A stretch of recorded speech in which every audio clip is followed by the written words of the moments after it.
This is the new meta linear fusion rifle in Destiny 2. It's called the Scintillation, and you can get the Adept version from doing this week's Grandmaster. It just arrived with the final shape, and it's actually double drops this week, so it's a very, very good week to getting in there and grinding for this weapon. We're going to give you a full breakdown of the exact 5 out of 5 god roll and why this weapon is actually really, really good to grind for.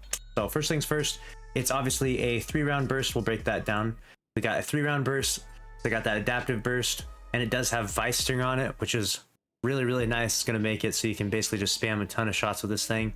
In the right hand column here, I got reservoir burst, but there's much better perks. We have bait and switch in the right hand column. This is going to be the ideal perk for that 5 out of 5 god roll. Obviously, we're going to keep vice stinger on as that origin trait, and what this will do is actually damaging an enemy with this weapon gives you a small chance to reload the magazine and increase movement speed while aiming down sights.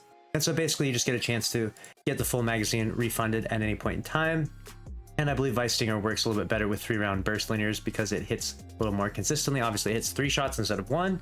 And then for the left hand column, we have rewind rounds here. As you can see on my roll here, we actually got rewind on this one, which is really, really nice. Rewind plus bait and switch is going to be part of that 5 out of 5 god roll. For the battery here, we want accelerated coils. And then in the barrel slot, we're going with a fluted barrel right here. And then we want a charge time masterwork. And then of course, with the Adept version, we can slot in that Adept charge time to get a plus 10 charge time on this thing.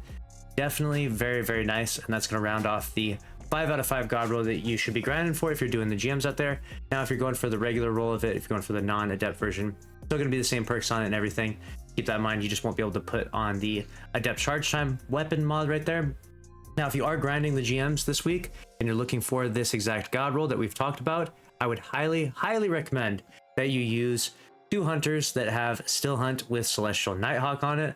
This is just so good. The third person on your team will want to have a Divinity and maybe Cenotaph. I mean, Warlock is technically bugged right now and not getting as much reputation as they're supposed to.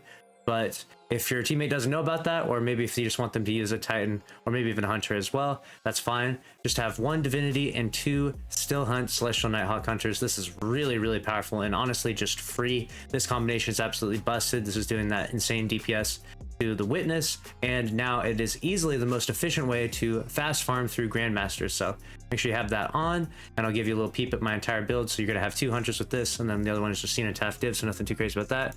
The entirety of the build we have on here, we got Golden Gun. I'm using an Acrobat Dodge just to give myself Radiant, but you could use anything, it don't matter too much. Triple Jump, Snare Bomb, so that way we can debuff enemies. Dust Field Grenades, so that way we can get a little bit more Darkness energy for our Prismatic. And then we have Stylus Executioner, and then we have Winter Shroud on. For the fragments, we're going with Protection, Purpose, Sacrifice, Courage, and Facet of Hope. That's going to round off the build there. For the kinetic weapon, doesn't really matter too much. You could use anything. I'm using Midnight Coup. This can stun the Overload champions because you're going to fight Overloads in this activity. And then you'll probably want someone to use a Pulse Rifle, so that way they can take care of the barriers. Just keep that in mind. Hand Cannon or Pulse in the kinetic slot for this particular GM. In the heavy slot, you can use Rockets. Apex Predator is really, really good, especially Reconstruction, Explosive Light Roll. And alternatively, if you want to just use a machine gun, you can do so as well. Doesn't really matter what you use. Just keep in mind some of the mods and some of the surges rather. If you go into the strike right here, you can see all the different modifiers we have here. Void Surge and Solar Surge. So you're going to want to use Void or Solar weapons. And keep in mind, you do also have overcharged weapons, which is the reason why in my seasonal artifact, you'll notice that I actually overcharged all 5 of these first weapons here. Now, some of these mods in the second column are actually pretty good, but I just do this for simplicity's sake. And basically this means that anytime I use, say for example, a sidearm, it can be any affinity, it's just going to get that buff, especially on those rocket sidearms, which are so powerful. Same thing for scouts, hand cannons, and SMGs and pulse rifles. It doesn't matter which one I use or what the affinity is, I can actually bypass the affinity because of this overcharged weapons mod. So keep that in mind. It's really, really nice. So feel free to use any sidearm you like, especially if you have unstoppable sidearm. We got Void and Solar Surge, so we're backing into that as much as possible. And then of course we're able to take care of both the champs. Should be super fast, super easy clears if you are using the double Hunter Golden Gun strat and a Cenotaph div, or just a div in general. And that's a wrap for this. I'm breaking down all the mods, as you can see there. Nothing too crazy in terms of the build other than that stuff. So that's a wrap on this PSA. Make sure to subscribe and follow. I'll keep you up to date on all the news in Destiny 2. See you in the next one. Thanks for watching. Later.